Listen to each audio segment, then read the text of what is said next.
Brasil, tô com medo, então vou embora. Né? Eu acho que é muito mais uma questão de gente ser cauteloso, que foi o que a gente colocou no começo do... É uma alocação cautelosa, buscar essas assimetrias que o Gui colocou. Eu costumo dizer, eu desconheço vítimas fatais por razão cautela.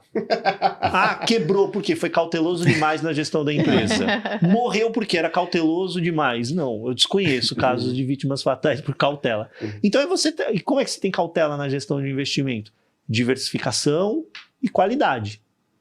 Não tem muito segredo, é simples, é que as pessoas gostam de complicar.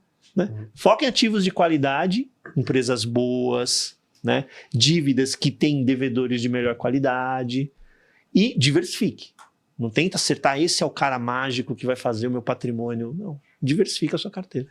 Eu vou pegar um gancho do que você falou, Ricardo, dessa questão. Quer falar antes, Gui? Pô, eu queria, sabe por quê? Porque a gente estava falando do fiscal, e eu acho que é legal a gente trazer uma visão um pouquinho mais profunda sobre esse assunto, porque ele sempre...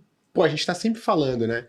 E a galera pensa, assim, lógico que a gente fala assim, ó, o problema do Brasil, ele é complexo, ele é difícil de resolver, mas ele é difícil só do lado político, porque do lado matemático, ele é relativamente simples. Não é nem matemática, é conta. Então... Matemática pra mim é algo superior, entendeu? Ah, entendi.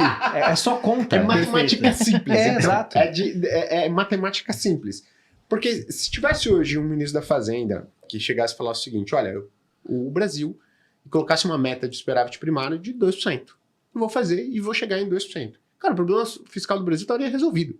Se o Brasil faz um superávit primário de 2% do PIB, tá resolvido. Ué, Gui, por que você fala isso? Ué, porque eu sei o tamanho da dívida, eu sei quanto mais ou menos o Brasil paga de juros, na média, eu sei mais ou menos quanto que o Brasil cresce. Então, para o Brasil estabilizar a dívida pública, é 2% do PIB. Detalhe, se o Brasil aprova uma regra fiscal, se ele fala o seguinte, ó, e eu vou fazer um 2% de superávit, e ele começa a caminhar nesse sentido. Uma outra coisa ia acontecer.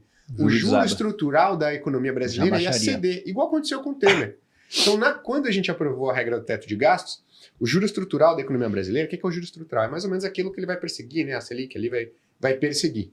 Ele caiu para algo mais perto de 4. Então, naquele momento, o superávit primário que a gente precisaria fazer para estabilizar a dívida PIB nem era de 2, era de 1 e pouco, ou seja, era mais baixo. Então, se chega alguém e fala, eu vou fazer um superávit primário de 2% do PIB, talvez eu não consiga no ano que vem, talvez eu não... Mas vou desenhar aqui ó, um calendário, um cronograma para chegar lá. E aí eu vou estabilizar a dívida PIB. E essa pessoa consegue, no primeiro e no segundo ano, entregar uma melhora do superávit primário, todo mundo ia ver que isso é possível. As expectativas de juros iam ceder, o juro estrutural da economia brasileira ia com calma ceder. Pô, e a gente ia ver uma melhora ao que a gente viu lá atrás. E é engraçado a gente falar isso porque as pessoas pensam, pô, hoje a situação fiscal do Brasil está muito pior, o governo está gastando muito mais do que arrecada. Mas, cara, se você for ver o primário, ele está muito semelhante ao que a gente fez nos últimos anos. Muito semelhante. O problema está no nominal, no gasto com juros. Né? Então, então é só baixar os juros. Não, o juro não está aí para controlar a dívida ou não, né? Ele está aí para controlar a inflação. E um dos grandes pontos, também uma das grandes críticas desse governo é ele ser mais leniente com a inflação. Se ele não tivesse um discurso tão leniente com a inflação, talvez os juros nem precisassem estar em 15%. A gente chamou a economista da UBS, eu esqueci o nome dela hoje, mas ela até cita a data. No dia 18 de janeiro, quando o Lula assumiu o governo, ele falou justamente o seguinte, olha, essa meta de inflação de 3% não dá, o Brasil não pode ter uma meta de inflação de 3%. Quando ele falou isso, as expectativas de inflação começaram a subir. Se a expectativa de inflação começa a subir e a meta que você dá para o Banco Central de inflação é de 3%, você jogou uma bomba no colo dele, que é qual? Você vai ter que ficar com juros mais altos. Então, o governo se colocou nessa posição de ter que ter um juro mais alto e o nominal ser o grande problema do déficit público hoje. Qual é a vantagem de ter o quê? Os juros e a inflação mais alta desse jeito? Não é vantagem. É desvantagem, né? Mas por que ele falou então isso? É que assim, ó, o governo ele fala o seguinte, olha, a inflação tem diferentes linhas de pensamento. A vantagem pra ele, eu tô falando, não pra gente. Eu tenho um pensamento que assim, ó, tudo bem eu ter 4, 5% de inflação, desde que o salário das pessoas, tudo cresça acima disso. Tá, entendi. Só que hoje, você tá num momento já de estudo econométrico, estatística, cara, muito robusto, que prova que se você ter uma inflação consistentemente mais baixa, mais perto de 3%, mas 4 para 3, tem ganhos. Tem ganhos de qualidade de vida, tem ganhos em termos de emprego, tem ganho em termos de atividade, tem ganho em termos de tudo. Sair de uma inflação de 4 para 3.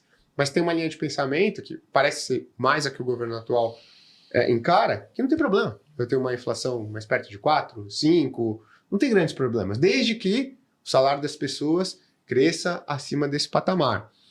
O ponto é que se isso permanece por um tempo consistentemente alto, depois para você buscar, é mais difícil. Foi o que aconteceu. Tem uma inércia na inflação. Mas o ponto é o seguinte, amor. O Lula vai e olha os juros muito altos no Brasil. E esses juros estão altos para controlar a inflação. Daí ele fala, cara, a inflação pode ser mais alta.